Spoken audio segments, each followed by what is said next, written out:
Good morning. Hopefully you're doing well. Make sure you throw your name in the chat. We're going to get started here. I was giving a few minutes to see if Esther show up. She did not yet. Maybe she'll come in here shortly. All right, hopefully you guys are all doing well. It is Thursday. Okay, the week is almost over. That also means the grading period is almost over. Okay, in my class we have 2 tests, Bible test and government test tomorrow. Okay, that's a good way to get your grade back up. Okay, if you struggle on quizzes, you got behind maybe on homework, okay, or maybe you struggled on the first test, all right, this is a good way to get your grade back up. Or if you don't work hard, it's a good way to bring your grade down. Okay, so make sure you're working hard on this, reviewing with us. That's all we're doing today. We're going to review for a little bit, then I'll let you guys review on your own, and then government will probably do the same. If you have any questions, just let me know through my phone or throw it in the chat. I'll try to see it, and I will try to address that as well. Okay, but we are on test 2, or test 3, test 3. Look at that.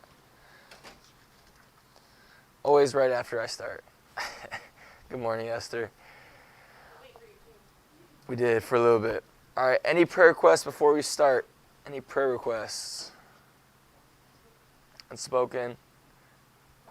Grandparents? Also, please help with basketball. We have another game tomorrow as we travel. Safety of health. I might tell you guys a secret later today. I don't know if I'm allowed to, but I might. I'll think about it. But we'll pray for that as well. I guess that could be an unspoken. That could be a blessing for all of us. But help all of you guys on these tests. Finish out your senior year, as all of you guys in here are seniors, yes? Senior. So whatever your future may be, we'll pray for that as well. All right, let's pray, and then we will start. Dear Heavenly Father, Lord, thank you for today. Thank you for the beautiful sunshine we have this morning, Lord. Thank you for the students that are here, the ones that are able and healthy, the ones that are willing to be here, Lord. Also, thank you for the ability to have a live stream, Lord, for those to be able to distant learn, but still be a part of the school, stay also still putting time in and being diligent with their work and furthering their education. Please help all these students, Lord, as the ones that are here in person, our seniors, Lord, as whatever their future may be, whether it's college or a trade school or a specific job, Lord. Please bless them and guide them in the paths and steps you want them to take for them to be able to be willing to do whatever it may be. Bless them through their future job occupations, Lord, and everything they do. Also, please help this class, Lord, as we have 2 tests tomorrow, for us to be able to use our time wisely in class today to review for those tests. Hopefully that can be a help to these students so they can do well tomorrow. Please help all the students at home, Lord, for them to keep on being diligent in their work. Make sure they're on the class stream. Make sure they're turning in their work on time, as that is their responsibility. Please keep them safe at home as well.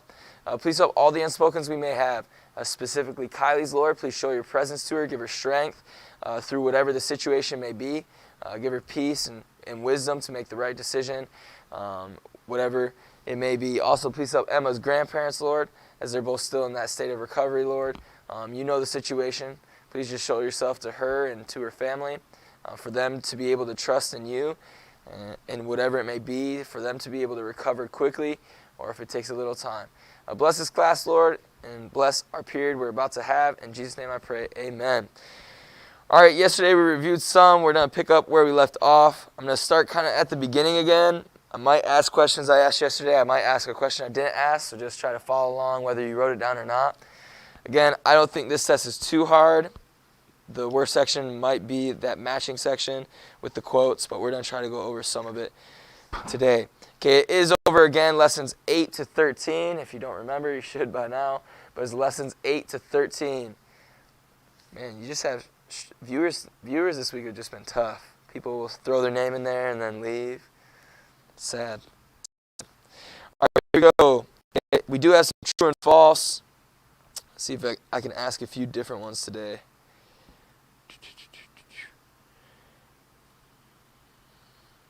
Okay, remember we had that one lesson talking about the weddings, okay, obviously with the miracle happening at the wedding. But according to the Jewish custom of that day, okay, true or false, all Jewish brides were married on Wednesday. It is true. Good. It is true. Let's see. Again, I won't be asking every single question that's on there, but I will try to ask the ones that might be more of help.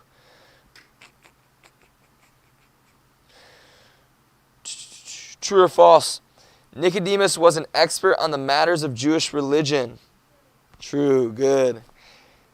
Yep, Nicodemus was an expert on the matters of Jewish religion. Is true.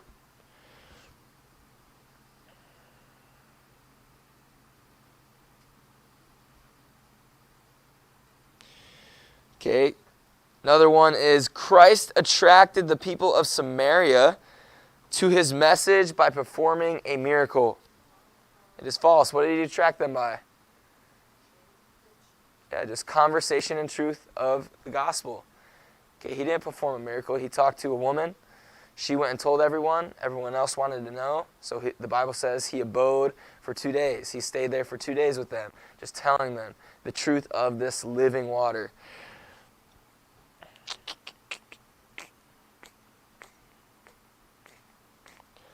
Let's see. Christ healed the nobleman's son by laying his hand on the boy's forehead and saying, "Peace, be still." Okay, we already know he was healed when Jesus said, "Hey, go back home. Your son is already healed." Okay, and the man showed his faith, and the boy was healed when Jesus spoke. Okay, good job. Again, most of those are pretty easy. I think most of this test is pretty easy. You guys did pretty well. Okay, there is, again, that matching section. So I'm going to read a few more off just so maybe that can be a help to you. Okay, but you have ones like, whatever he saith unto you, do it.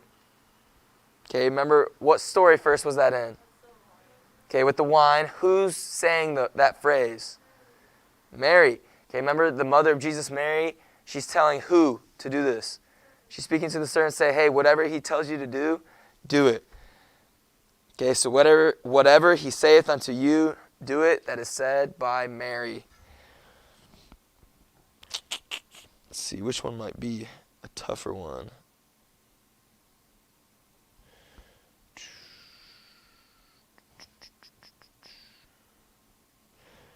All right, who said, "I perceive that thou art a prophet"? No. Close though, because it's a similar situation. Yes. I perceive that thou art a prophet. Here's your options. Disciples, Jesus Christ, Jews, the layman, Mary, Nicodemus, the nobleman, or the Samaritan woman. It is the Samaritan woman. Okay, that one, that's why I said it, because that one could have tricked you. Okay, Nicodemus would have been a good guess. Okay, he did say, "Hey, art thou a master?" Okay, but who said, "Art thou a prophet?" Okay, that was the Samaritan woman. Remember, they were a little bit familiar with the whole idea of a Messiah. Okay, they adopted it, obviously, from the Jews, since they were half Jew. Okay, but they didn't 100% understand or believe the whole concept. So she's just like, "Oh, you're saying you're Jesus, you're saying this living water, are you a prophet? Like, who are you?" Let's see, that one should be easy.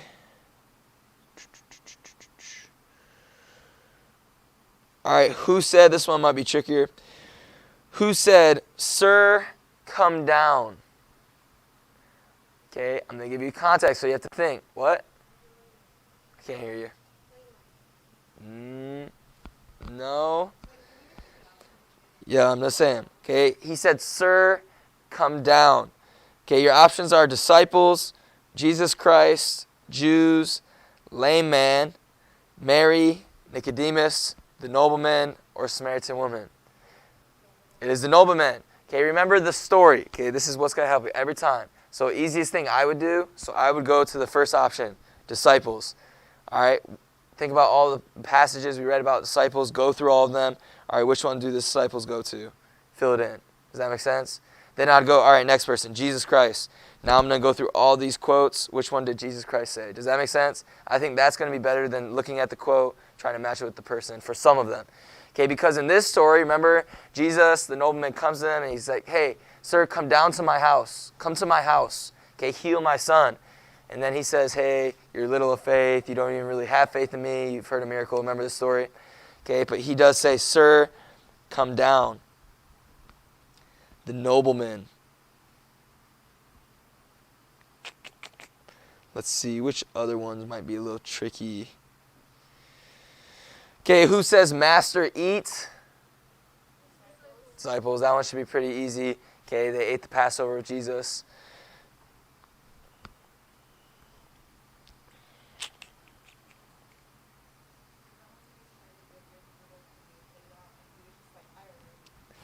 Okay, lastly, this one should be pretty easy too, but it says, it is not lawful.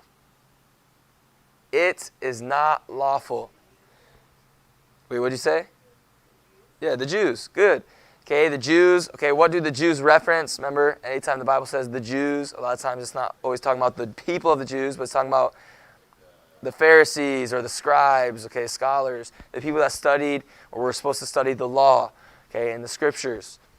Okay, and they were talking to the layman saying, hey, it is not lawful for a man to work on the Sabbath. Okay, I remember him mentioning that. Okay, that is most of those. The rest of them are pretty easy, whether Jesus said it or someone else. Okay, I wanted to help you guys a little bit more with those ones because those could be a little tricky. Okay, then there are some short answer. Again, these aren't all quite in order, but there is some short answer. Questions like this. Start off with the easy one. In which city did Jesus perform the first miracle of his earthly ministry? Cana. Okay, or if you put this, I would take it. I am looking for Cana. The Bible does say Cana, but where is Cana? Like where? What area? Galilee. Okay, if you put Galilee, I'll probably give it to you, or maybe I'll mark you off for half. Okay, but it is Cana. Yep. In what or which city did Jesus perform the first miracle of his earthly ministry? Good to see everyone on now. Well, at least mostly everyone. All right, let's see what might be one that might trip you guys up. How long did it take to build the first temple? Remember we talked about who built the first temple? Solomon. Okay, how long did it take him? What do you guys say? Close. 7 years. Lucky number 7. 7 years. Yep. Okay, how long did it take to build the temple? 7 years. Lucky number 7. Easy way to remember it. Lucky number 7.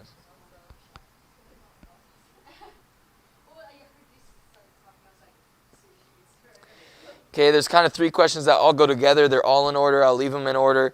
Okay, it says, who built the first temple? Solomon. How long did it take him? 7 years. Okay, on which mountain was this temple built? What? What do you say? No.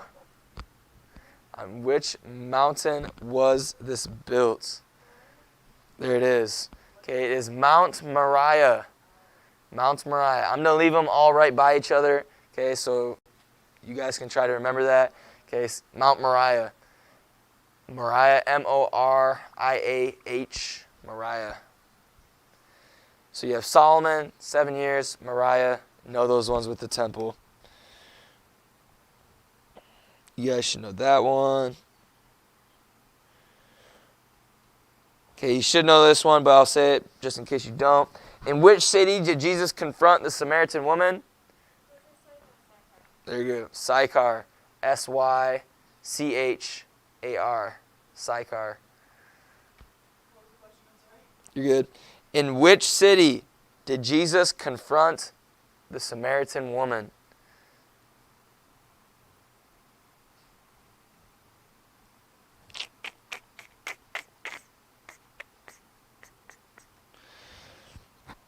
Okay, we had those 2 questions we had on that quiz.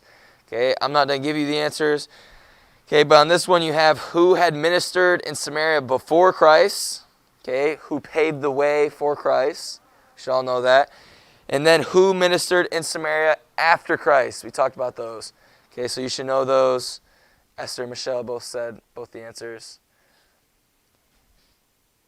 Okay, but know who paved the way, who led the ministry in Samaria before Christ, who took over the ministry in Samaria after Christ. Okay, another easy question. We just learned it. How many gates did the city of Jerusalem have? 12. Good. 12 gates. Obviously, we need to be familiar with which one? Sheep gate. That is on there as well. Let's see. Trying to find the tougher questions for you guys. We did the firkins. What is a firkin? Okay, it's the unit of measurement about those water pots where you change the water into wine.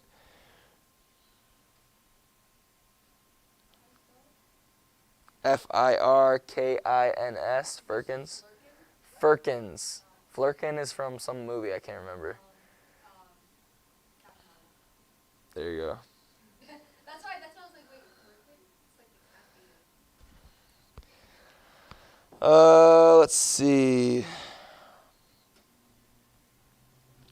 You might have forgot this one. Okay, these are all multiple choice. The man whom God prevented from building the temple, although he desired to do it. David, good. No.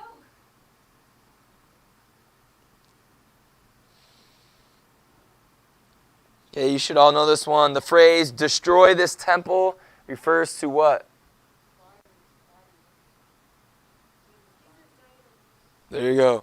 Okay, Jesus's or Christ's death on the cross. Okay, just so put destroy this temple. That phrase equals Christ's death on the cross.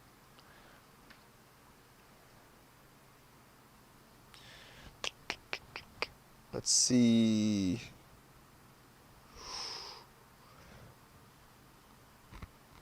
Okay, this one was straight from the notes. Okay, Christ made the Samaritan woman face her what? Not quite. Okay, there it is. I was going to say your choices. It is her need. Okay, again, they are multiple choice, so once you see it, it'll probably be pretty easy. Okay, but Christ made the Samaritan woman face her what? Okay, obviously yes. Okay, her sin, but he didn't attack her sin. He was showing her her need. Okay, what did she need to fill this void? Okay, again, I'll go over both the essays. You should already know the first one. Well, the second one I mentioned it yesterday too. But the first one is discuss the conversation between Christ and Nicodemus in John chapter 3. Okay, include your discussion a one-sentence summary of Christ's basic message to Nicodemus. So whether you want to quote a verse, okay, or if you just want to summarize it in your own words, okay, it'll have to be at least 3 sentences. There's a lot of information you could put in there. Remember, each one's worth, about 10 points. Okay, so you have to have enough information. Okay, the second essay is this. I don't know if you guys wrote it down yesterday. It's this. Okay, the central theme of the entire book of John is the deity of Jesus Christ. Okay, remember we've been talking about, and we said, hey, John didn't talk about what Christ did. Obviously he did sometimes, but that wasn't the focus. The focus is not what he did, but who he is. Okay, talking about the deity of Christ. Okay, the question is, what facts in this lesson of this unit point is that great theological doctrine? Okay, just meaning this. Okay, I can repeat it if you guys need me to.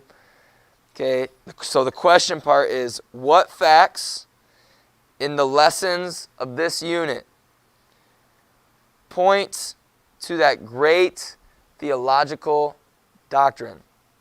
Okay, theological basically being the study of theology or study of the Bible. Okay, so this theological point of deity. Okay, how have we seen, or what did the notes say? What has the passages we've read in each lesson say? okay, about how Christ's deity, or what about Christ's deity, okay, or what's the importance of it. Remember how we talked about lessons of, this is the importance of it. All right, so from lessons 8 to 13, what is the importance, or what are the facts that we've learned, whether it's passages, references, okay, giving specific notes that we said, hey, this is revealing his deity, this is how. Remember how we talked about those type of things? Okay, you need at least 10 points worth. Okay, that doesn't mean you need 10 things. Okay, in sentence form, give me some information. Does that make sense? Any questions on that? All right, that is the test. That's it. Okay, it shouldn't be too hard. I think I covered most of the harder questions. There's obviously a few more pretty easy questions. Okay, those are the essays, so you don't have to do a little studying. You're probably not just going to be able to come in and wing it and write an essay. You'll probably get some points, but not all of them. Okay, learn some references. That'll be an easy way to get some points. Okay, if I know a reference, you don't have to know the whole passage, but if I know a reference that talks about it, okay, that's easily 1 or 2 points. Okay, so learn those things. If you have any questions, let me know. Okay, that is it for Bible class. The rest of the time, we have about 11 or 10 minutes. You guys are done. Get to study, okay, and ask questions if you have them. Distant learners as well. I'm going to go off the stream, but if you have a question, just throw it in the chat. I'll come right back on and answer your questions if you have any. Again, that test will be tomorrow. I'll probably send it to you guys today.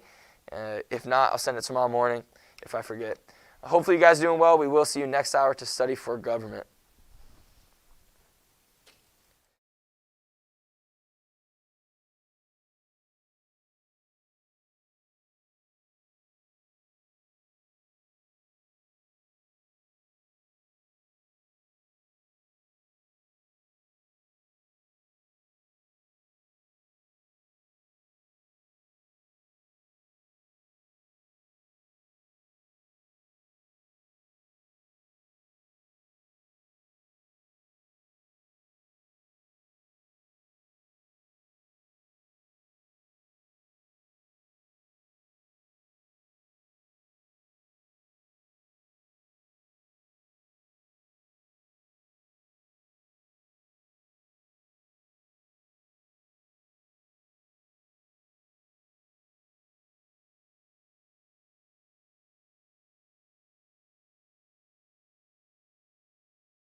All right, welcome back. Hopefully you guys are all doing well. We're not going to pray at the beginning of this class since I have you twice in a row. But we are going to review for our government tests. Okay, just do a quick review. Hopefully you're paying attention, writing that study sheet. Distant learners, if you're writing a study sheet as well, you can always send that to me, and you can receive the bonus credit as well. Make sure you do that. It's a good source to write things down. It helps you learn it while you're writing down, and it gives you something to go off of after you're done writing it. Okay, what section do you guys want to go through first, you said? True and false. Emma, you wanted to know the number of each section? There is 15 in the first matching. This isn't the exact order of the test, but there's 15 in the first matching. There are 13 in a multiple choice. There are 15 in short answer. There are 14 in modified true and false.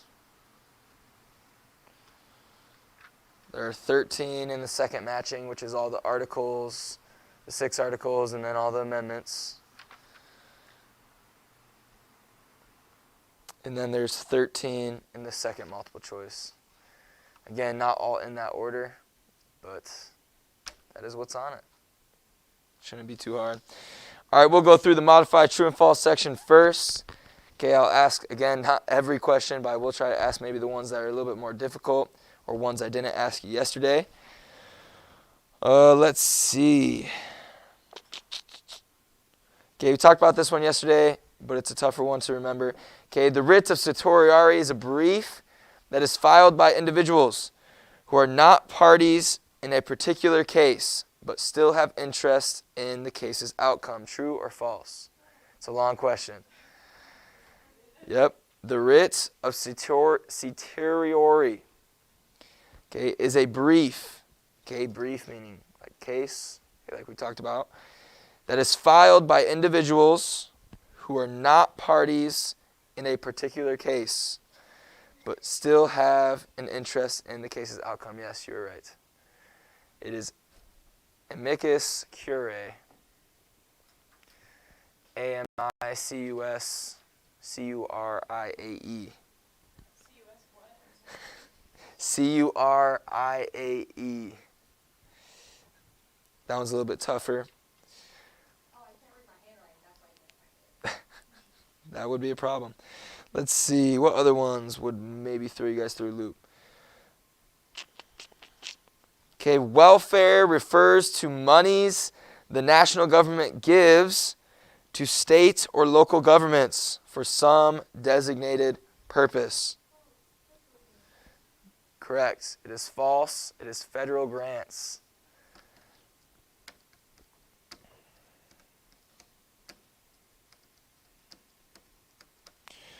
Okay, what about the Supreme Court case of McCulloch versus Maryland established the doctrine of implied powers?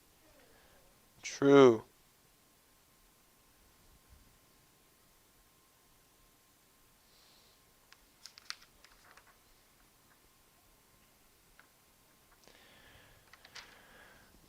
How about the Supreme Court's ruling in Marbury versus Madison gave a broader interpretation of Congress's power to regulate commerce? Good. Gibbons versus Ogden. Okay, the Supreme Court's ruling, okay, that gave a broader interpretation of Congress' power to regulate commerce is Gibbons versus Ogden. Okay, true or false? Extradition refers to when a federal law supersedes or overrides a similar state law. What is it? What? Preemption. Good. Okay, maybe the last one. A justice of the peace court. A justice of the peace court is generally a court of last resort within a state. State Supreme Court. Make sure you put State Supreme Court. If you put Supreme Court, that's talking about the federal. It will be half wrong. State Supreme Courts. Because we're dealing with the states. Let's see. What's the next section you guys kind of want to go through? You want to guys go through some of the amendments and articles? Everyone agree? Yeah. Amendments and articles? All right, let's see. Obviously, there is a lot of them.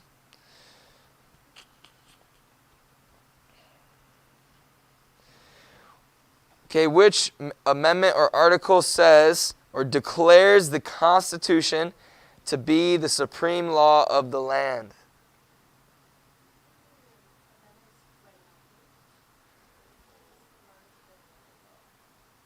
Ooh, these.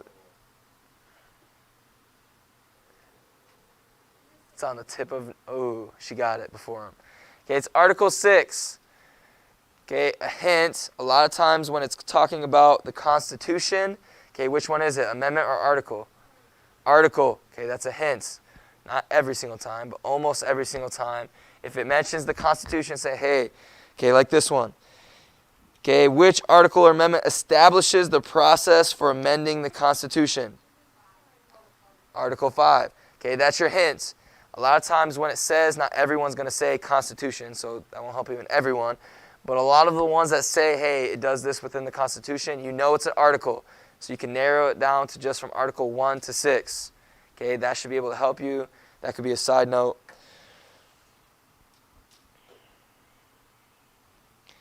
Okay, which amendment or article established the judicial branch? Which one? Article or amendment? Article 3, good. Okay, dealing with the main branches is also Article 1, 2, and 3.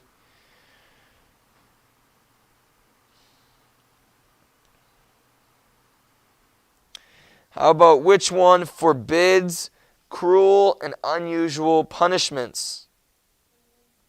It is. It is Amendment 8. Amendment 8.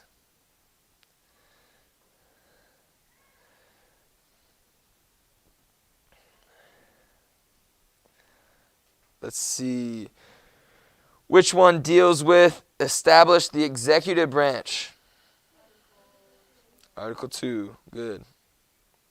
Remember, it goes executive, or it goes, presidential. No, I'm saying I'm wrong now. My brain just went blank. Sorry. Legislative, executive, judicial is that order. Let's see what other ones might be a little more difficult since we haven't done these in a little while. Okay, which one prohibited the production, sale, or transport for alcoholic beverages? It is. It's Amendment 18. So you could put production, alcohol, sales, Amendment 18.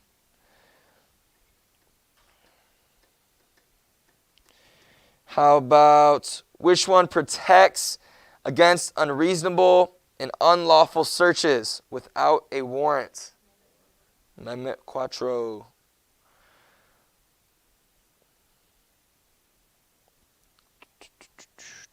Trying to ask some of the harder ones. Obviously, you know the one, the right to bear arms. You better. You better. Everyone should know that one. Trying to ask some of the harder ones. Let's see. How about which one grants women the right to vote? Amendment 19. Good. Ladies, you should remember that one. Just saying.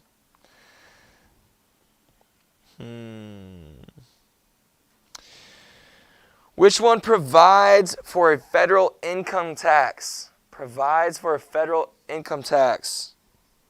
Yes. It is 16. Amendment 16. Good to have you join us this hour, Jaylene. We missed you last hour. Okay, let's see. What other one might throw you guys through a loop? How about which one provides for the direct election of senators? The direct election of senators.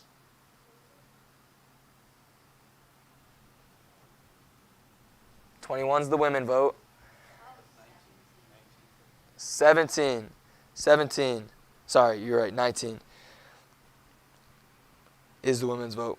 It is 17, though. Provides direct election of senators. 17.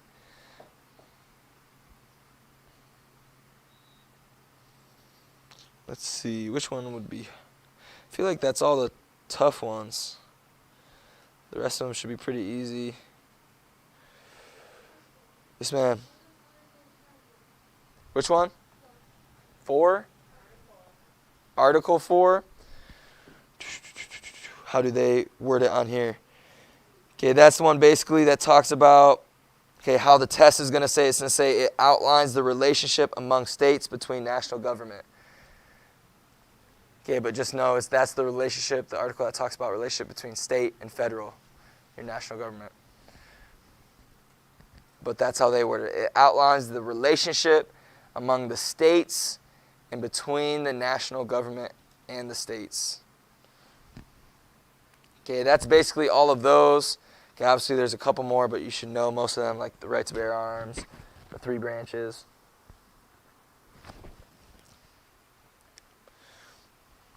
All right, any other questions? Any other questions or sections you're like, hey, could you quickly go over some of those? Again, I'm not going to go over every question on the test. I think the first matching section you guys are all going to ace. Remember, the only new note that would be on there is the Australian ballot, which is what? Secret ballot. The rest of them should be really easy. See any ones that might trip you up. I really don't see any of these ones messing you guys up. Maybe, what is the proportional distribution of congressional seats among the states? Apportionment. See, I told you those ones are all pretty easy. Just trying to go through here, make sure you guys know. Because I know it is over a lot. It's over the whole book, so I'm trying to go through all of the ones that might mess you guys up.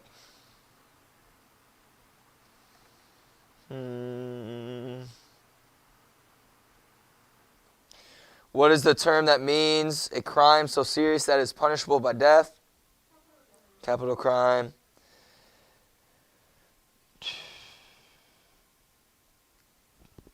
I guess this one might be a good question to ask. Which of the following is not a primary role of the president? It's a multiple choice. Here's your options. Commander-in-Chief, Chief Legislator, Chief of Staff, and Chief of State. Chief of Staff. Okay, that's not the president's role. Okay, so that one's going to be tricky because there's 3 chiefs on there. Okay, but it is the Chief of Staff that he is not. You know who wrote the Declaration of Independence? Who's responsible, I should say. Final draft. Final draft. Who? Final draft of Declaration of Independence. Thomas Jefferson. There you go. Yes. Constitution. Okay, but the Declaration of Independence, final draft, Thomas Jefferson. Which of the following became America's first national constitution? You guys should already know that. Articles of Confederation. Again, that one is multiple choice. So if you forget it, the options will be there. Trying to see. I think we really covered most of the harder ones. I guess I'll say this one again. Which Supreme Court case asserted the right of judicial review? Good. Who formulated the basic ideas of communism? Karl Marx. What document placed the king under the law for the first time in English history? Magna Carta. Okay, name one member of parliament who supported the American colonists. Okay, you can name the other one for bonus, which is? Anyone look it up? No. Oh. That is bonus. Esther, don't say it out loud if you find it. Okay, that one is bonus. If you can name the second one. Okay, it is bonus. Okay, so the member of parliament who supported American colonists, there are two. Don't say it out loud, Esther. Keep it to yourself. Make them do a little work their own selves. Not saying you guys don't work yourselves. You guys are all hard workers. Okay, I think you guys are going to be good. I think that's the majority of the tests. Any other specific questions? Like, hey, is this on it, Mr. Coral, or something? I'm trying to assist you guys as best as I can. English Bill of Rights. I want to say no, but I'm looking through it real quick just to make sure. Precincts. Now that one, I do believe I saw somewhere. But let me make sure. That one, yep, right here. It's going to be in one of your multiple choice sections. What local voting district also serves as the basic unit of American political party organizations? Precincts. I don't think the Bill of Rights is, though. But I'm just trying to make sure. Nope. Nope. Nope. It's not on here. Nothing to do with that on here. Any other questions? Why are you smiling? You've just been like this the whole hour. It is creepy. I'm like, what is going on over there? All right, any other questions? I think you guys are going to do great. I think I've helped you a lot. You should be able to make a study sheet with what I've given you and more. Okay, remember to get that, you can get 5 bonus points. That'll help you a little bit. All right, any other questions? Discipline learners, if you have any questions, let me know. I'll probably send that test either later today or tomorrow morning before we take it. Hopefully you guys are doing well. Let me know if you have any questions. We will see you tomorrow for those tests.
right.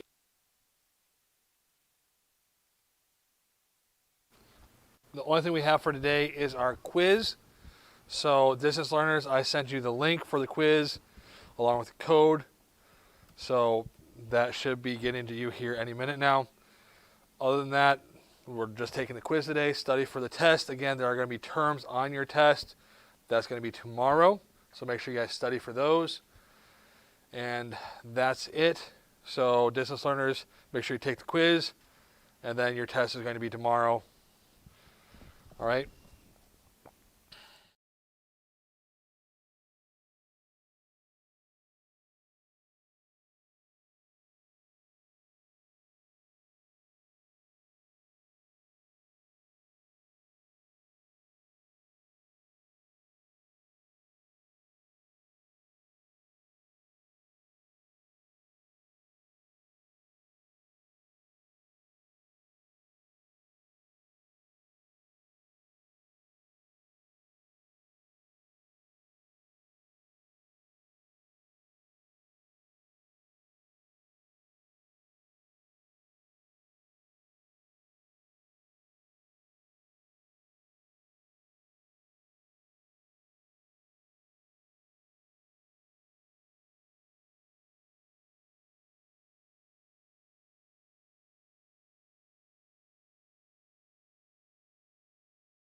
quiz over them. Obviously, I'm not going to have you guys memorize them all at once.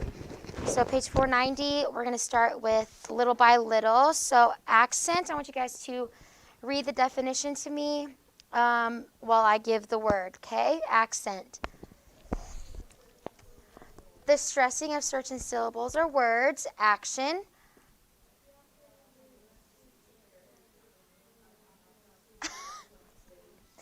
Good. Number 3, allegory.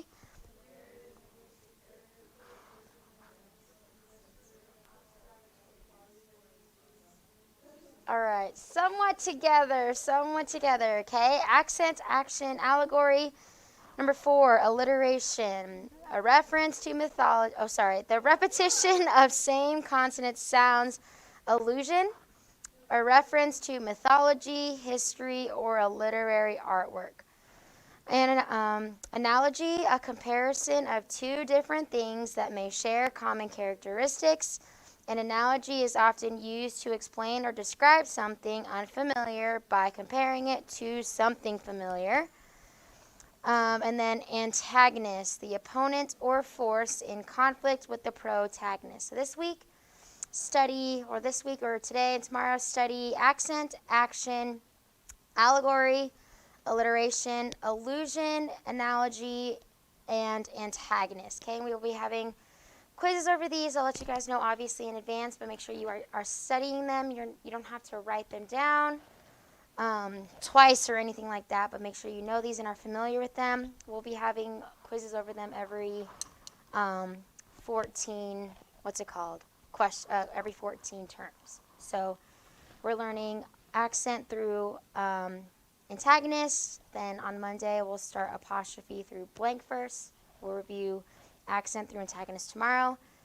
But then we'll have a quiz every 14 or so. Okay? So make sure you guys are looking over that. Go ahead and turn back to page number 122. Page 122. We were studying or reading, you should be reading through Robinson Crusoe. I know it's a really, really long work, usually a little bit longer than our works, but make sure you're reading through them, at least know the general gist of Robinson Crusoe, know the author. But let's go through Robinson Crusoe right now. Okay, so page 122, chapter 1.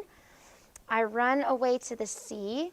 And then here in this book, of the entire book of Robinson Crusoe, we see where it's kind of his introduction. And we see who Robinson Crusoe is, and we're introduced to who he is and how he got to be in the shipwreck and obviously like that. So, hold on, let me grab this slide for you. But in chapter 1, we see that he's 18 years old. I don't know if you guys read the story so far. Everyone should be caught up. You guys should have read to page 137, dwelling and until the end of, what's it called? Sorry, give me 1 second. To the end of illness and serious reflections. So abundance of the island tonight is for homework, 137, but we'll go through that in a second. But I run away to the sea. Literally, we see that. He's running away to the sea. Who remembers or who knows what his father wanted him to be? What was it? A lawyer. Good, okay? He was supposed to be a lawyer, but he didn't want to be a lawyer, so he kind of ran away from his problems. There we go. And before he runs away, his dad actually warns him that something not bad is going to happen, but he just kind of had a warning from his father saying it's not going to be what you wish. He said that God won't really bless you if you go to sea, if you run away from your problems. And obviously God didn't bless him because he got into a shipwreck. Where's the remote? He got into a shipwreck. Hence the whole story of Robinson Crusoe. But within chapter 1, you want to know that Defoe used foreshadowing You don't have to know what foreshadowing is or write it down, but he used foreshadowing, and this kind of gives the purpose of telling, presenting characters, dialogue, and events that prepare the reader for the action that will take place later in the story. So we know this is from Robinson Crusoe. It's not the entire book. So in chapter 1, in this excerpt, he kind of gives the basic gist of the plot, or like the exposition, the introduction to the story for all the other stuff that takes place later on.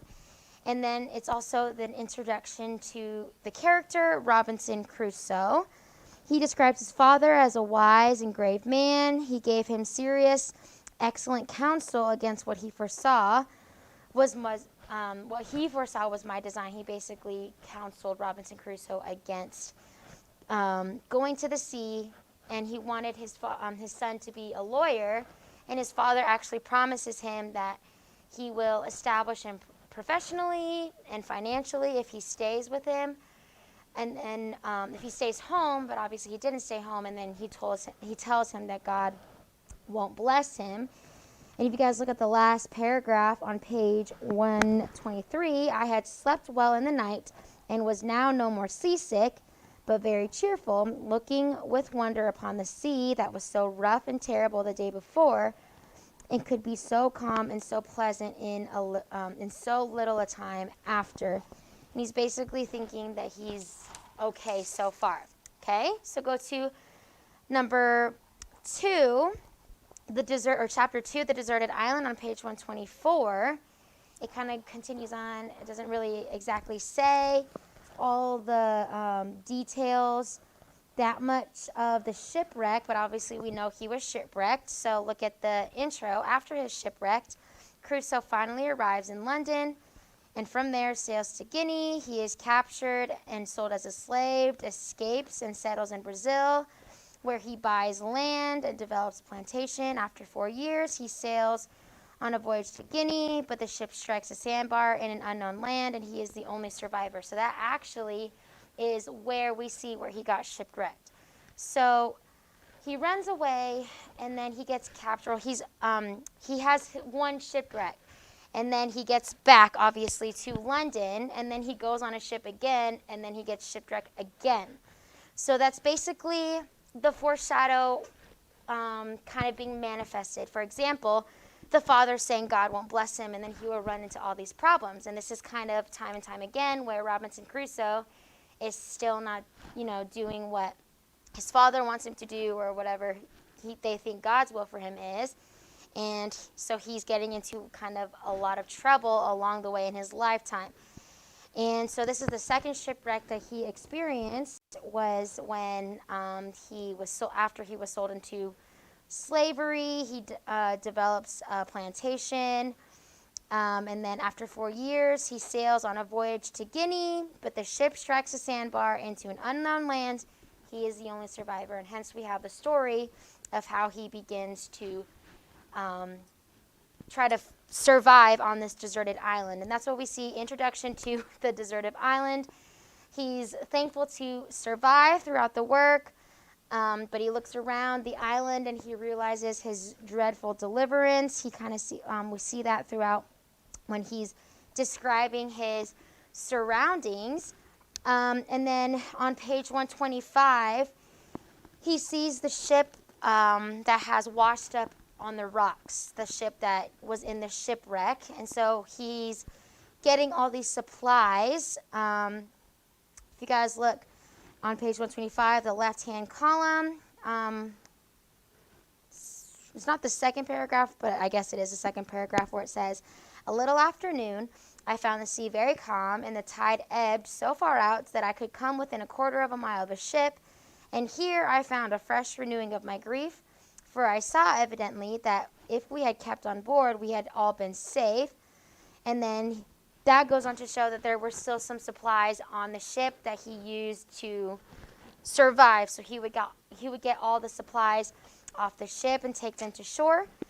And then on page 126, he is grateful that he already started to retrieve all that he could from the ship, because the next day, the ship is demolished by another storm. So he was glad that he was able to get all those, and it took him like 2 weeks to get all the stuff that he could use on the ship. If you guys look on page 127, Dwelling and Provision, this kind of just tells about the considerations that Crusoe took into account in looking for a place to dwell. He took into account his health.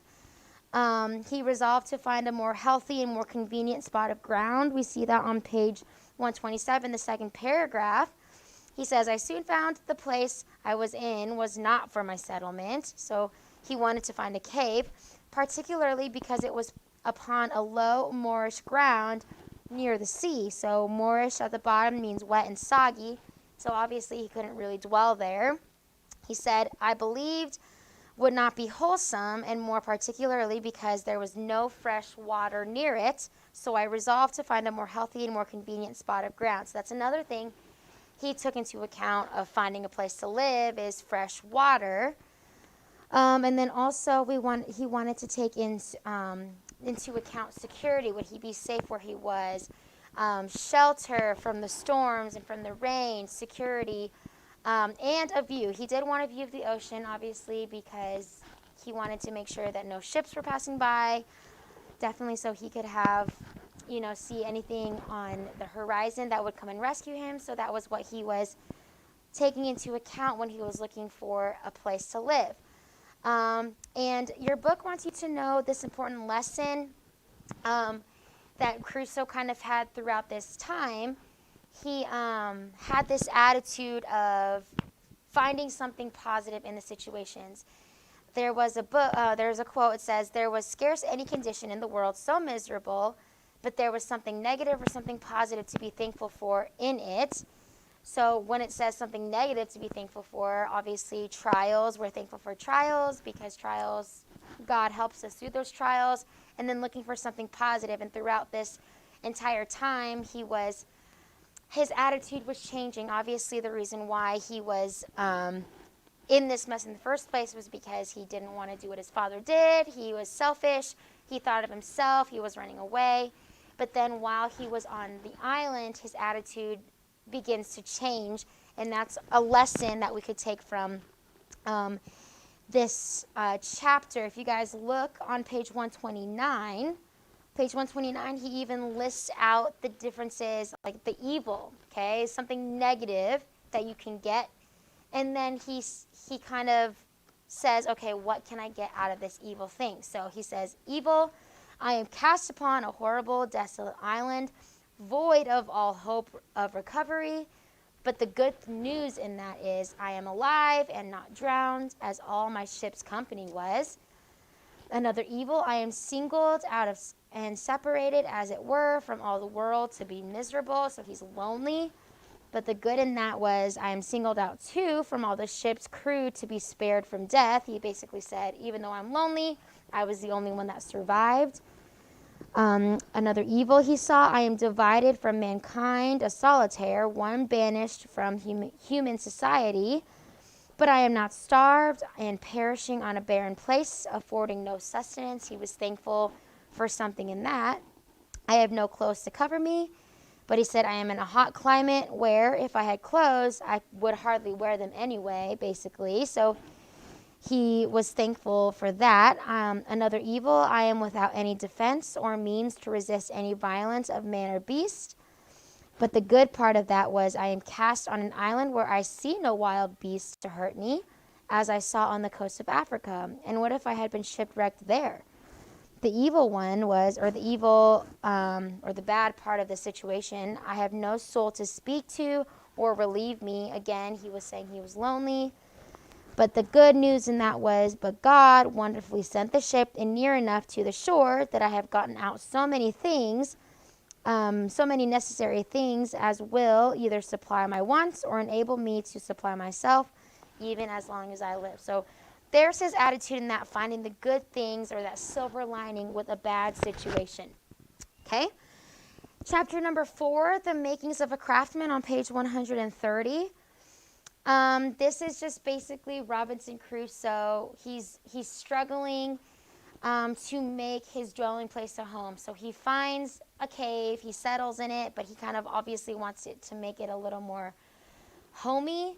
But the problem was he never really handled building tools in his life, so he kind of struggled with that. But he built a chair, he built other things. He started taking a journal or keeping a journal of his activities. On page 131, we see that November 4th, November 5th, this will happen. November 6th, November 7th, he starts to keep account by the day of his activities. And throughout this chapter, his diary or his journal was describing his hunting, carpentry, ingenuity in enlarging and furnishing his cave dwelling. So that kind of tells us of what he did. And then the last chapter that we should have been caught up to is illness and serious reflections. Obviously, chapter 6, abundance of the island, we haven't gotten to yet. But illness and serious reflections, this was basically the turning point in Crusoe's spiritual life. His attitude changes completely, and we know that from the chapter title that he became sick. And who remembers what was the religion of this era? Deism, okay? And we know that deism, it's a popular belief during Daniel Defoe's day, that obviously God created the world and left it to fend for itself by the laws of nature. But in this chapter, we kind of see that Crusoe, or Defoe, he kind of wrote Crusoe to kind of have that anti-deism outlook. And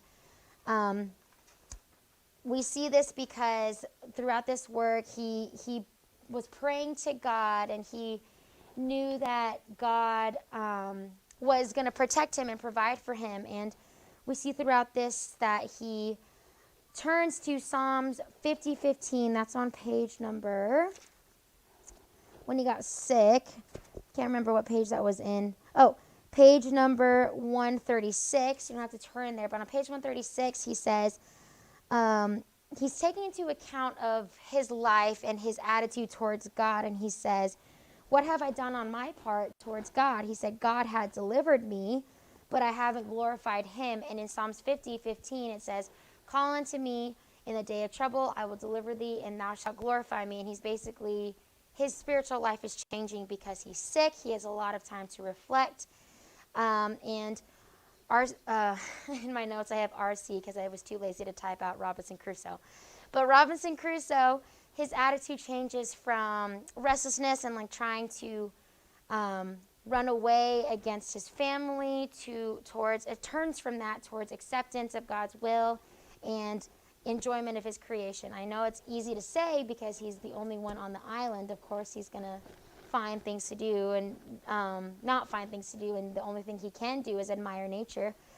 But that's when his attitude begins to change. And like I said before, he found enjoyment in the little things. Like one thing, he threw out old barley husks from the ship and discovered that there were new stalks of barley growing, so he was able to use that. He falls ill with a fever, which causes him to pray for God's help, and he was no longer able to depend on himself, so that kind of just turned him completely back to God.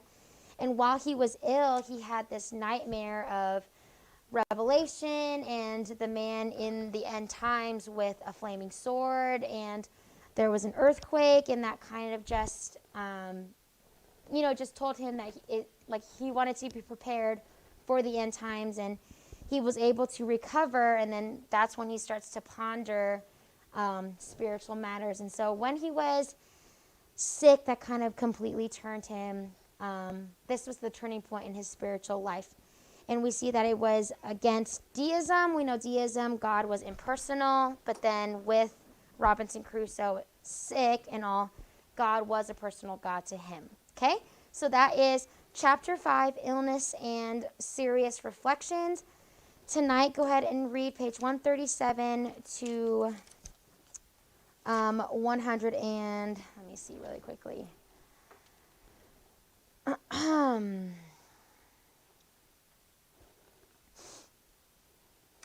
page 137 to 144, to the end of The Potter's Joy. And again, we're going to continue our discussion of Robinson Crusoe, but make sure that you also are studying those literary terms on page 490, as we will have quizzes over those to come. Okay? Go ahead and take out your grammar books. Turn to section number 13. Section 13.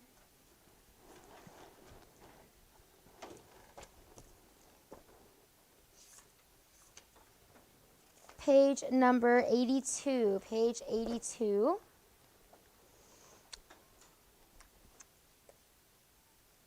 So we just kind of learned just some basic rules for grammar, obviously, when it comes to verbs, when it comes to pronouns and diagramming and stuff like that. So moving on to part 2 in our book, we're going to start with the sentence, okay?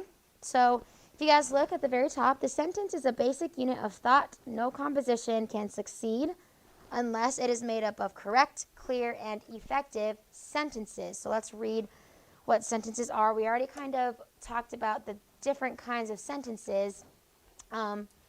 Obviously, simple, compound, complex, all of those. But let's read about the sentences and the way that they should be clear and effective, okay?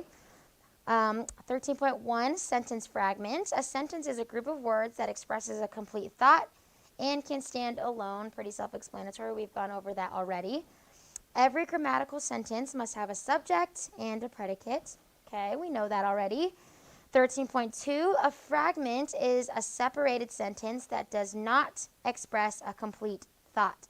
Okay, so we studied dependent clauses, verbal phrases, appositive phrases already. Those are all fragments. Those are dependent clauses. They cannot stand on their own. They are common types of fragments. These elements must not be punctuated as sentences. So words that are sentences and phrases, clauses that can't stand on their own, we already know that they don't express a complete thought. 13.3, a fragment can often be corrected by simply rejoining the sentence from which it has been separated. Pretty self-explanatory. If you have a dependent clause, we know it needs an independent clause. Same thing with a verbal phrase, we know that it needs an independent clause. That's basically what 13.3 is saying. And these are the different ways that you can correct fragment sentences, okay? So your italicized clause, before he knew exactly what God wanted him to do, obviously we know that can't stand on its own. It's been corrected and added to Nehemiah sought God's will for 4 months before he knew exactly what God wanted to do. Same thing, Michael stayed up late working on an overdue assignment. All of those italicized clauses and phrases cannot stand on their own. And that's how we correct sentence fragments, okay? Go ahead and turn to page 30 in your workbook.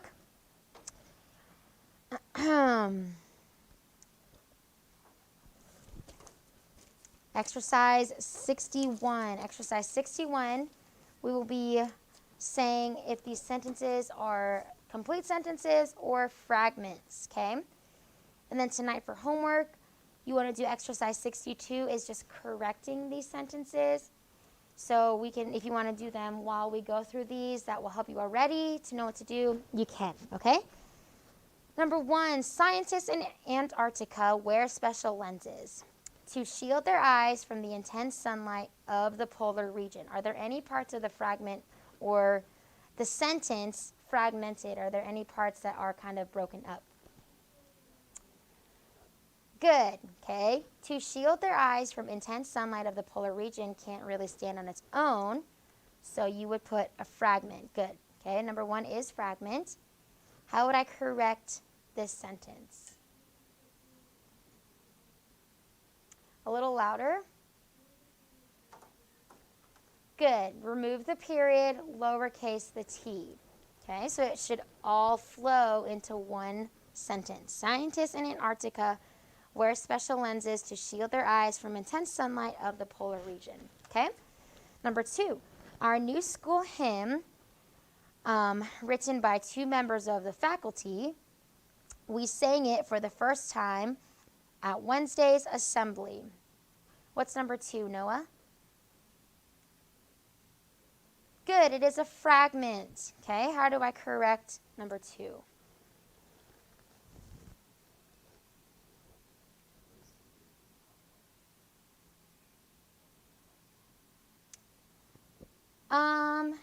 You could, but you would still have to make a lot more corrections.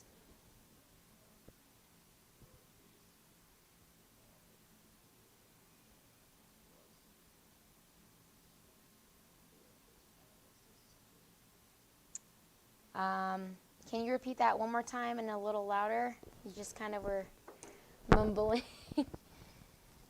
So you changed the period to a comma, okay? So what did you do after that?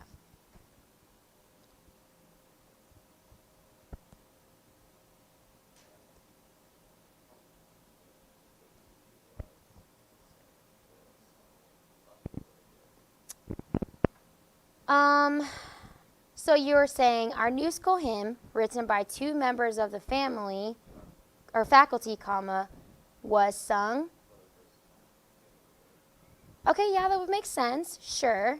But you could also just get rid of the comma after hymn, and then put was before written. And that could still be 2 separate sentences.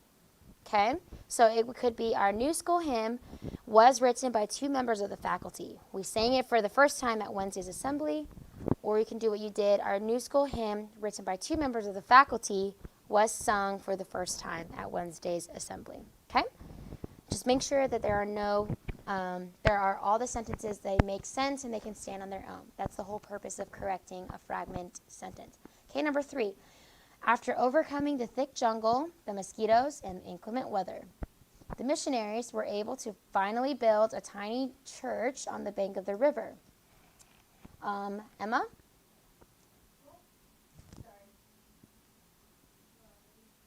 Why don't you know? Okay, we're on number 3, page 30 in our workbook. Please pay attention.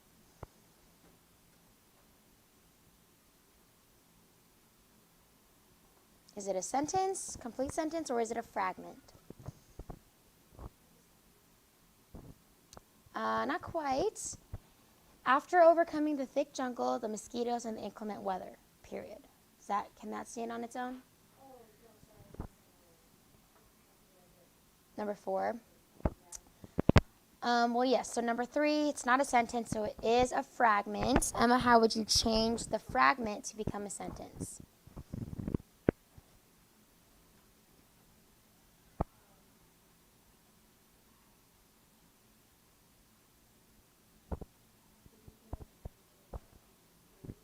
Good. You would replace the period with a comma. Then what do we do with the capital letter? Good. You would lowercase it. Okay, lowercase the T in the, comma after the word weather. Okay, number 4, in 1851, the schooner America won the first America's Cup sailboat race. United States yachts won 24 consecutive races before their first defeat in 1983. Class, what is this one? It is a sentence. Both of those sentences can stand on their own. Okay, number 5. California, one of the few places in our country troubled by earthquakes. Esther? Not quite. The way that it is not a sentence. It just says California, one of the few places in our country troubled by earthquakes. Good. Okay, take out the comma, add is. California is one of the few places in our country troubled by earthquakes. Okay, number 6. John Wycliffe preached almost exclusively to the poor. He thereby lost the favor of those in high places. Can those both stand on their own, class? Yes, they can. That is a sentence. Number 7, indeed, I tremble for my country, wrote Jefferson, when I reflect that God is just. Ian, what do I have there? Good. What do I change? Get rid of the period, add a comma. Okay, get rid of the period after Jefferson, add a comma, and good, lowercase the W. Number 8, Ruth was a hard worker. Soon she caught the attention of Boaz, her employer. Can both of those stand on their own, class? Ruth was a hard worker. Soon she caught the attention of Boaz, her employer. Did you say no? Okay, so if they can't stand on their own, which part would be a fragment? Is there a subject? Is there a verb? There is a subject and a verb, and it does express a complete thought. So therefore, this is a sentence, okay? And then number 9, some Native American tribes ground acorns into meal and then made soup from it. Sentence or fragment, class? Fragment. What do I change?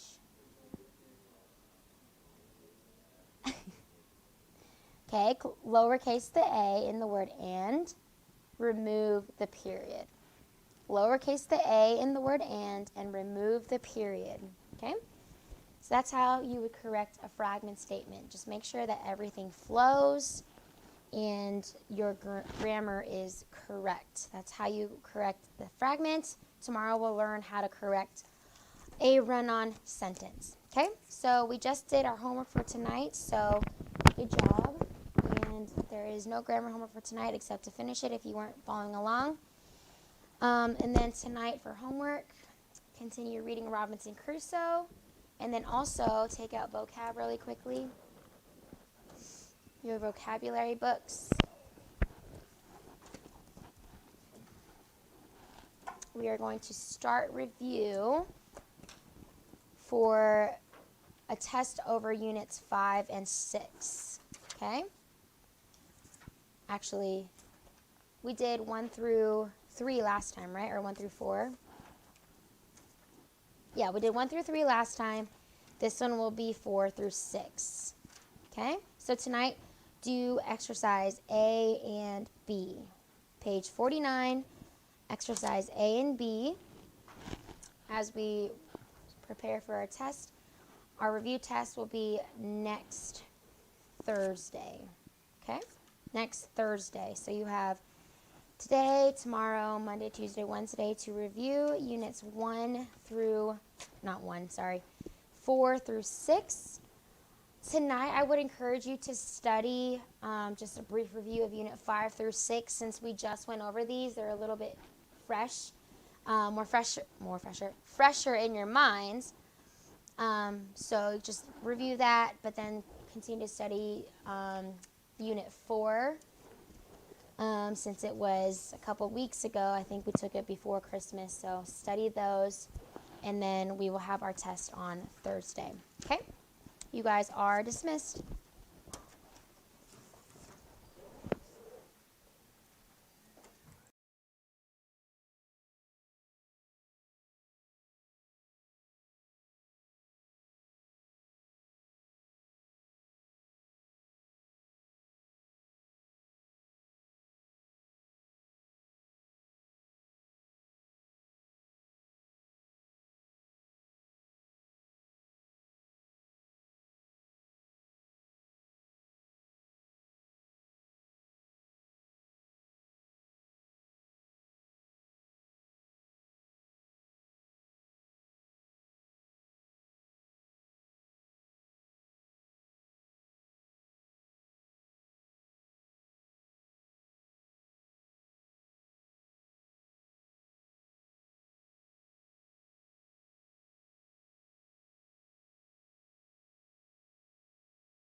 All right, welcome to Algebra 2. As we get started today, a couple things.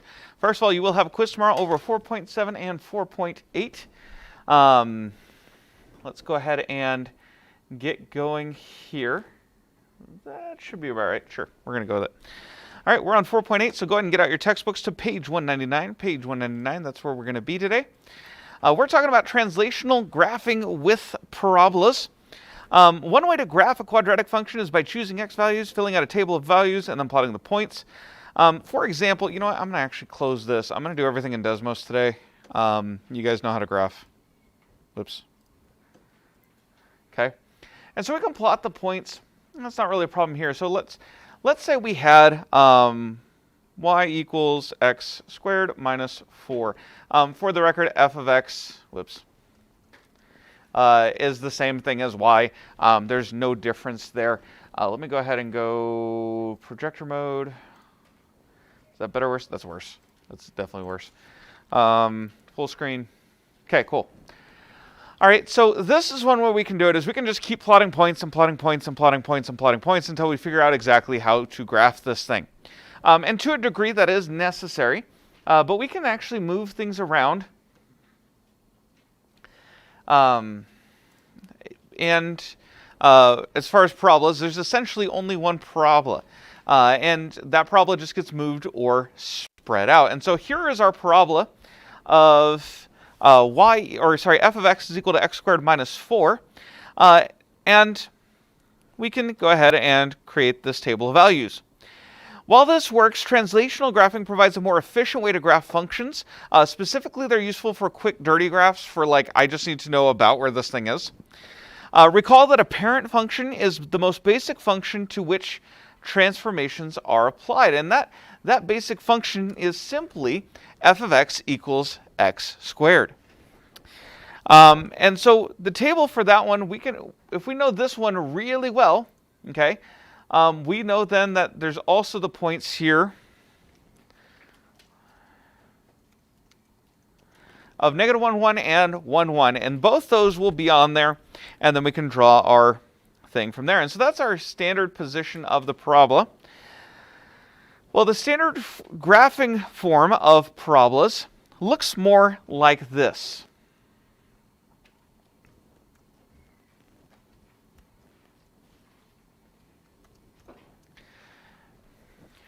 All right, and so each of these values does something. Let me go ahead and put these back to where they go. H should be at 0 and K should be at 0.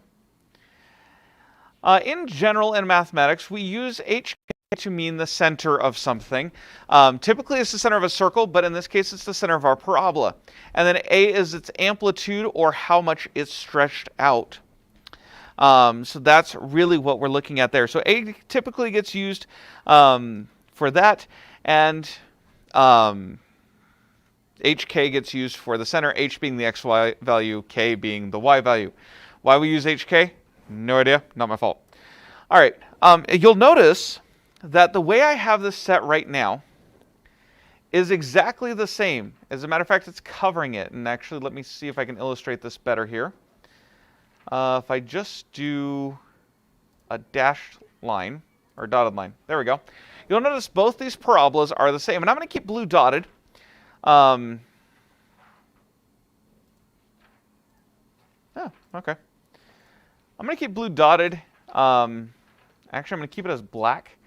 Okay, and so we can see the base function, as it were, as we continue on. And so you'll notice that the normal values, A is 1, okay, because if we multiply by something and it's not there, it's a 1. And if we add nothing, it's 0. So that's why A is 1 by default, and H and K are both 0. Okay? But now if we take our previous example of f of x is equal to x squared minus 4, notice that's in the K position. So if I bring K down to negative 4, you'll notice all that does is move our vertex down to 0, 4. It moves the y-intercept. And so that's it. That's all it does, is it moves our vertex down. And so it's translated from the original graph.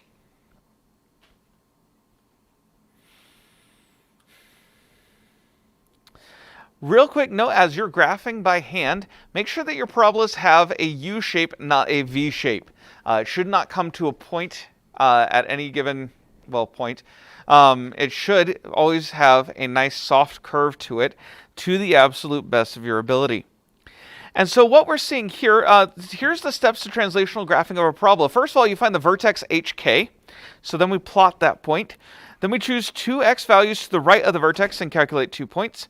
Find the points to the left of the vertex that mirror the chosen points, and then we sketch a smooth curve through all 5 points. So we're always going to use 5 points, but we can do so through this instead of having to come up with a table. And so we want to get it in this form. So let's say, first of all, we have vertical translation, and that's what we've already been demonstrating here. It's going to move it up and down. And so if I add 1 to x squared, it will go up. If I subtract 1, it will go down. Okay, and I know that's not exactly what, there it is. Okay, and so that's a vertical translation. As we add or subtract from k, we go up or down accordingly. And so if you look at example 4.8a on page 201, you'll notice then we're given the graph f of x is equal to x squared plus 3, so I know my vertex has to be 3 units up. And so if we go 3 units up, okay, that means we're starting here, okay, and then I need to find a point either side of this. So I know that normally it's at 1, 1, so I'm just going to go up 1 over 1 to both sides. And in doing that, I'm going to get the points 1, 4 and 0.27. You wouldn't necessarily have to, whoops, that's not the one I wanted. And the point -1, 4. Okay, I know both those because I know I'm going to go up 1 on either way. Also in the parent function, okay, because nothing else is happening here, I can go ahead and find the next point. So if I find x equals 2, okay, if I find x equals 2, then I know I'm at 7, which then means I'll be at 7 when I hit -2, whoops, because I'm mirrored across the y-axis. And so with those 5 points now, the vertex being the 5th point right here of 0, 3, with those 5 points, I can take my pencil and make a smooth curve throughout. I'm not going to do so on camera because it's really hard to do with the drawing tablet. All right, so that's vertical translation. Let's now consider horizontal translation. Let me get rid of all this. And let me put this back. Now, one thing to notice is that it's x minus h. So that means h will always be backwards from whatever we think it is.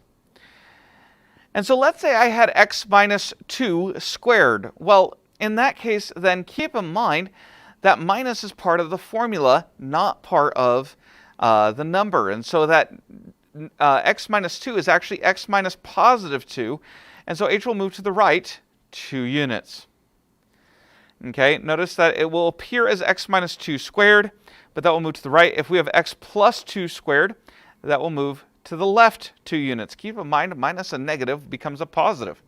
And so that's what ends up happening there. Okay, so it will appear as x plus 2 squared.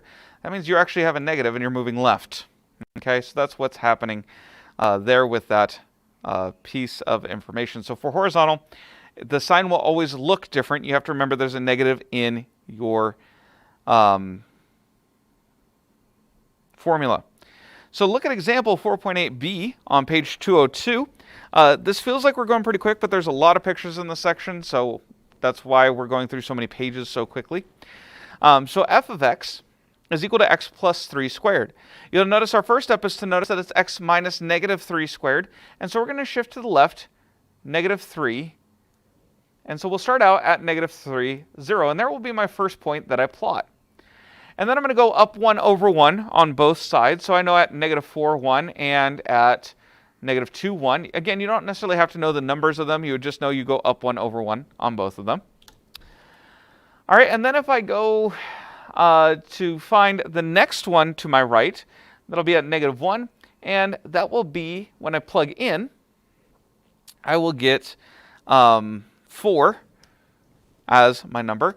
And of course, it's going to be symmetrical, so that means that -5, 4 will be my other point. And I can use those 4 points plus my vertex, which I know is -3, 0, to create a smooth plot through those 5 points. Ignore this point, that's just the intersection of the 2 graphs.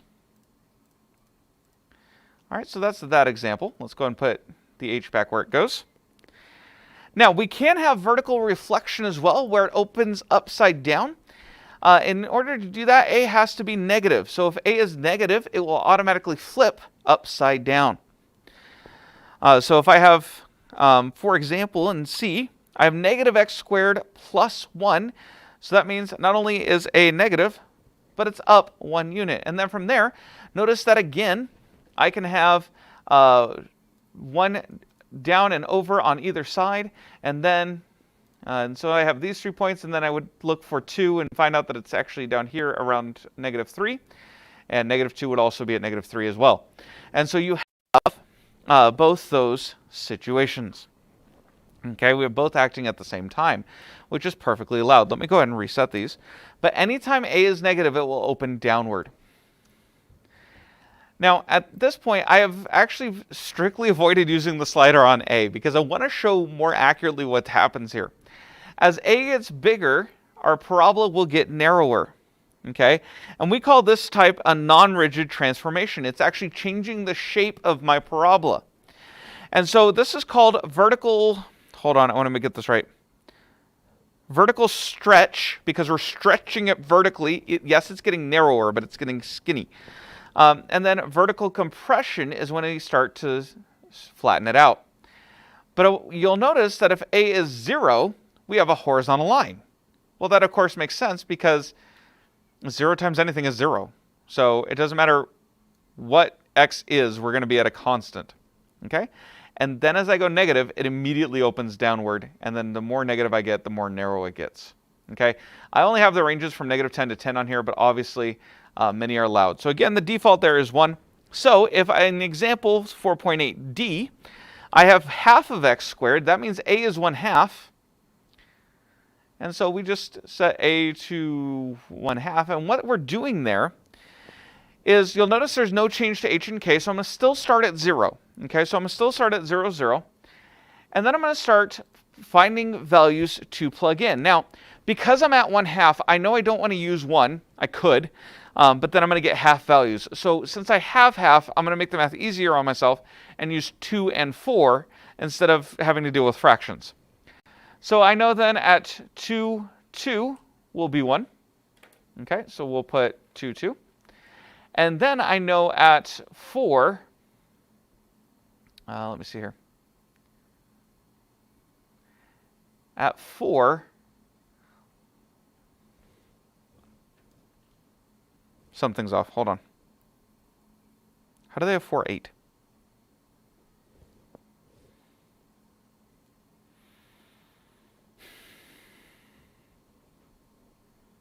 Because 2, 2 works.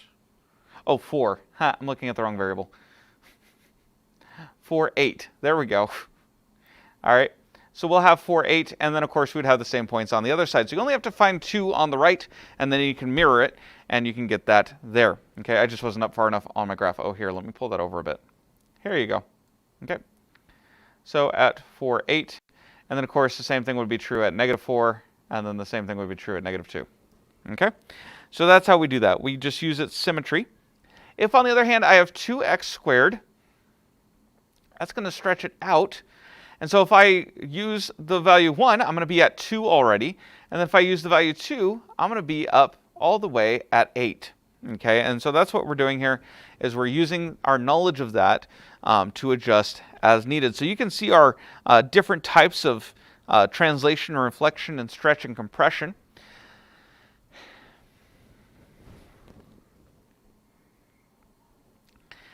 And now let's go ahead and talk about converting to standard form. And so here's more where the math is going to be. But as far as graphing goes, hopefully that makes sense. Each of those pieces does something, and just armed with that knowledge, there's plenty you can do.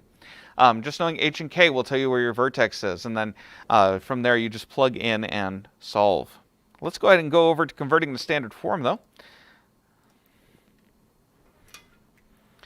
I didn't set this up, did I? Nope.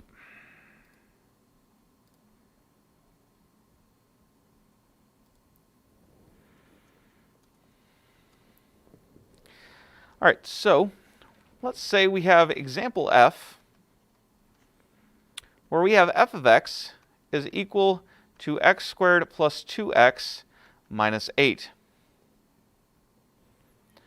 Okay, in order to get standard form, okay. Oh, whoops, we didn't have parentheses in the original. Let's see here. Let's say I'm given this. I'm just given a standard trinomial. Well, in order to find standard form, in order to get down to this, there's a key thing we need to do, and that is completing the square. I know completing the square may not have been your favorite way of doing this. Normally, personally, I prefer factoring if possible or the quadratic formula. But this is one of those scenarios where you have to complete the square. And the reason why is because it's the only way to get into the correct form. And so the first thing we're going to do in between here is go ahead and add parentheses. And so what I'm going to do now is I'm going to actually spread out this set of parentheses here. And so I'm going to have f of x is equal to x squared plus 2x, and I'm going to leave a gap minus 8. Now, normally when we complete the square, what we do is we put it in on both sides. We'll add the same thing to both sides. Well, instead of adding the same thing to both sides, I'm going to add it and subtract it from the same side. So essentially, I add 0. And so remember here, to complete the square, we're going to divide the middle term by 2, which is 1. So I will have 1 squared. Okay? And that is what I'll have. Now, 1 squared is, of course, 1, but that's the form we want it in. And so I'm going to have to subtract 1 squared, but I can do that outside my parentheses just fine. And so I'm going to subtract 1 squared, so that way I don't accidentally change my formula. Keep in mind the parentheses here are only grouping it for us. They're not actually doing anything mathematical here. And so because of that, I can add or subtract inside and outside the parentheses. Then at this point, we go ahead and simplify. So f of x is equal to x plus 1 squared. And then negative 1 squared is 1, so negative 8 minus 1 is negative 9. And so this puts it in standard form. And so if I was given this equation, I would know, and I'm not going to worry about graphing it here, but I am going to show you guys, I would know then to graph starting at, again, h is inside the parentheses, and the default sign there is negative. So that means that 1 in there is actually a negative 1, and then negative 9. Okay, we just read k like normal. There's no change in a, so I know then from negative 1, 9, I would go up 1 and over 1 to get to, let me see, to the right would be 0, and up 1 would be negative 8. And then I would mirror that, okay? And then I know if I plug in a 2, well, 2 plus 3 is, 2 plus 1 is 3. 3 squared is 9, so 9 minus 9 is 0. So if I plug in a 2, okay, I get 0. And so I'd be up on my axis at that point, okay? And then I would mirror it to the other side and connect the dots. Let's look at example G now.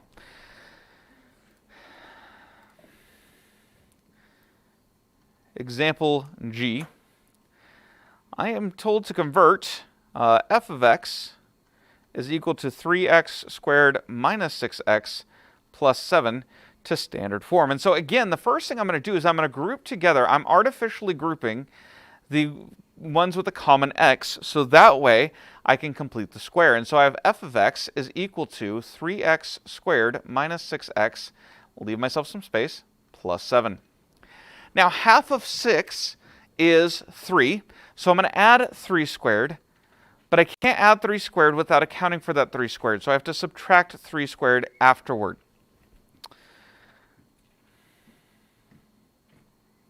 Oh, and I messed up. First thing you should do anytime you're going to do grouping is see if there's something you can factor out, and we can, and that's critically important. You need to have that term in front of the x simplified. So notice that we have a common 3 inside our parentheses. So I'm going to pull a common 3 out. We get 3x squared minus 2x, parentheses, plus 7. Now I can go through and take half of 2, which is 1, so I'm going to add 1 squared. But keep in mind, now there's a 3 outside the parentheses. Okay? So what that means then is I don't just add 1, I'm adding 3. Because I have to multiply by that 3, so that means in order to undo it, I have to subtract 3. Okay? That's the idea here, because you have that 3 times that 1 squared. Well, 1 squared is 1 times 3 is 3. That's what I added in. So I need to subtract 3 afterward because in this case the parentheses are doing something.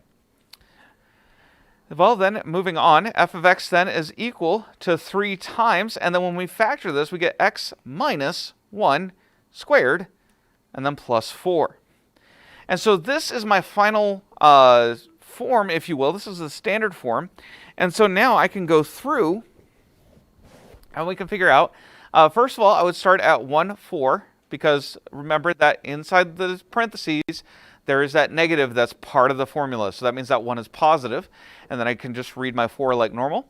However, this is stretched vertically. So to find my next point, if I plug in 2 for x, then I would go through and do that for my next point, and then plug in 3 for x to find that point, and then copy them over to the other side. Let's go ahead and look at the parabola vertex formula.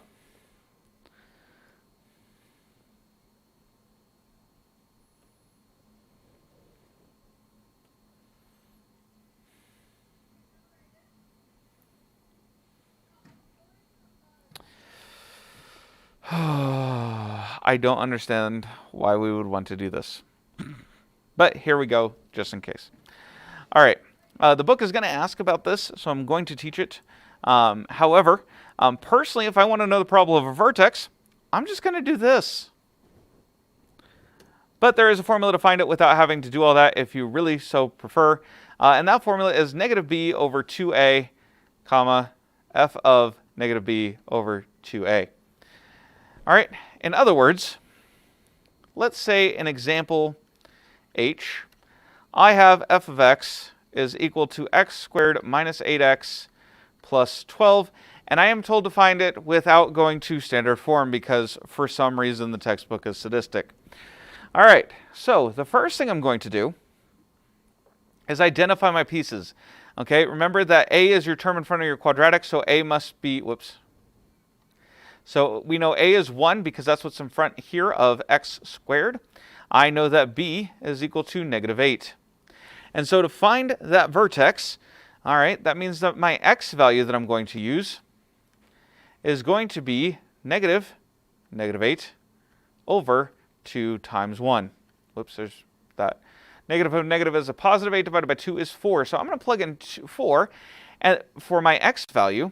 Okay, so my vertex is going to start at 4 in this case. And then my y value is going to be plugged in for that. So f of 4 is equal to 4 squared minus 8 times 4 plus 12. When we solve this, we get 16 minus 32 plus 12. All right, and that 16 and 12 is 28. So that gives me negative 4. Okay, so that means my vertex is at 4, negative 4, for this point. Again, personally, I would have just completed the square. But they're going to ask you about this formula. You're going to be asked about this formula anyway, so you should probably know that this is called the parabola vertex formula. And the reason why I would just solve it the other way is because if I want to find the vertex, chances are I want to find the next point too. But that's just me.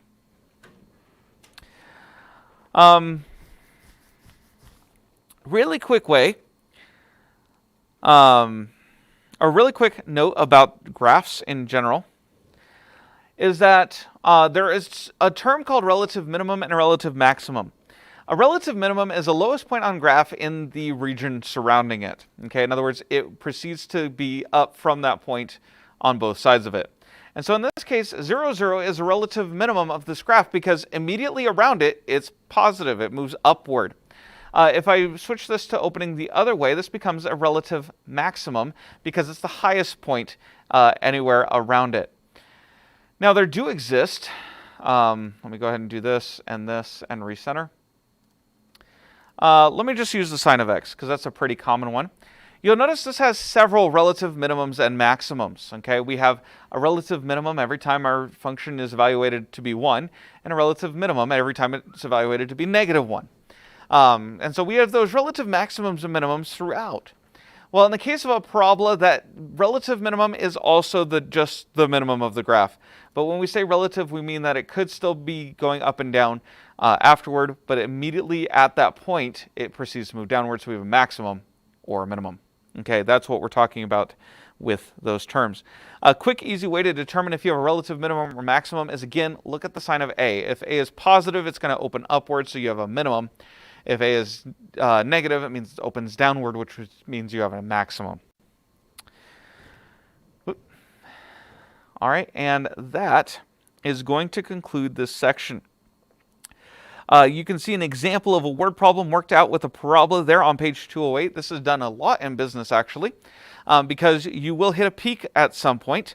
In this case, they have shown that, let's see here, we have -1, 28x. Okay, you know what? I'm just going to go ahead and...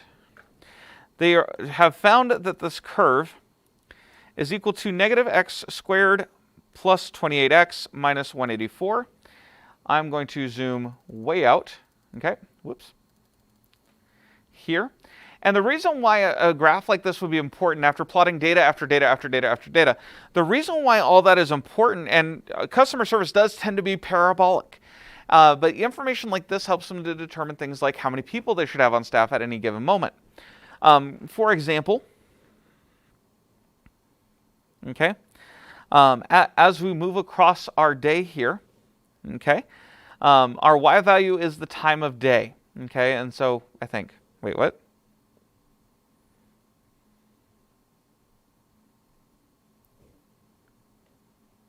No, I'm sorry, our X value is the time of day. Then why does it not start at 9?